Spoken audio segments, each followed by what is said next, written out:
this morning, a fire broke out at a home in Dyer. This came in from a 5 News viewer.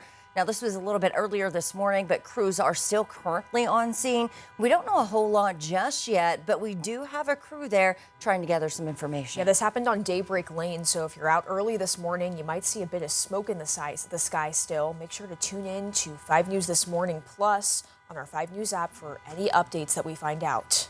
And Baptist Health Fort Smith confirms it's eliminating 70 more positions. The interim president releasing a statement saying it was due to a, quote, sustained decrease in service volumes and the duplication of certain roles.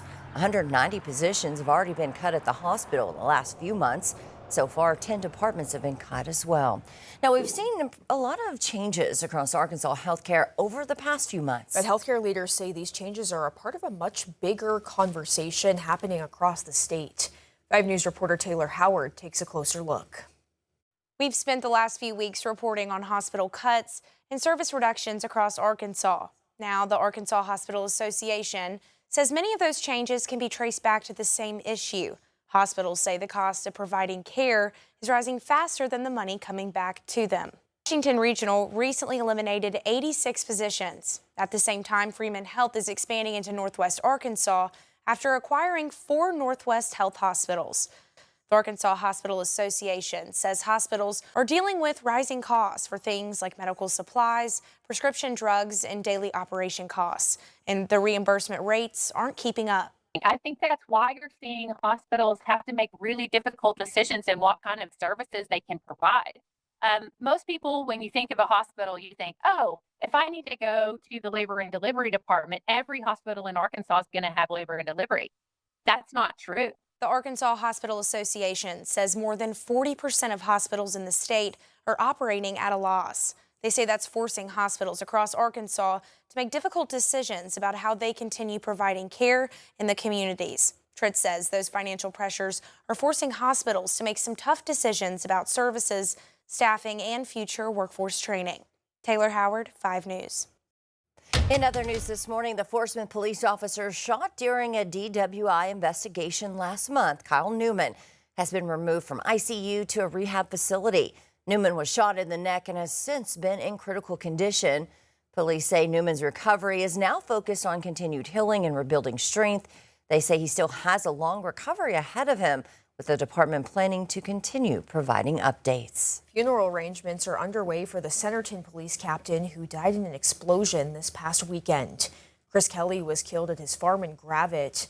Visitation services will be next Monday at First Baptist Church in Rogers. That funeral will follow on Tuesday. The Benton County Sheriff's Office says there will be an escort and will share the route in the upcoming days. Well, this summer, Springdale Public Schools is serving free summer meals to any child 18 or younger, whether they live in Springdale or not. They're partnering with the USDA through the Seamless Summer Meals program. The district has 5 locations open for free dine-in meals.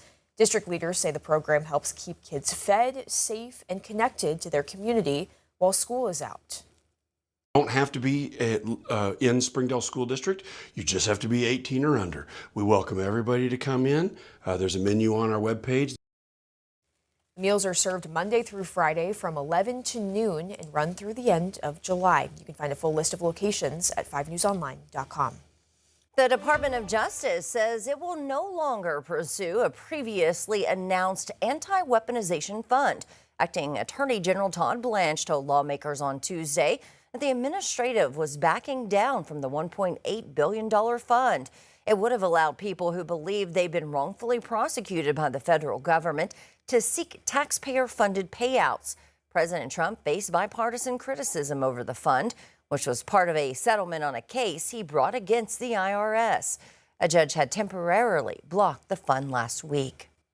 Now to the latest on the war with Iran. The U.S. military says it shot down multiple Iranian missiles at drones fired at Kuwait and Bahrain Tuesday. American forces then conducted self-defense strikes against Iran in response. A senior Iranian military officer said a return to hostilities in the war with the U.S. now seems, quote, inevitable because the Iranian nation will never surrender.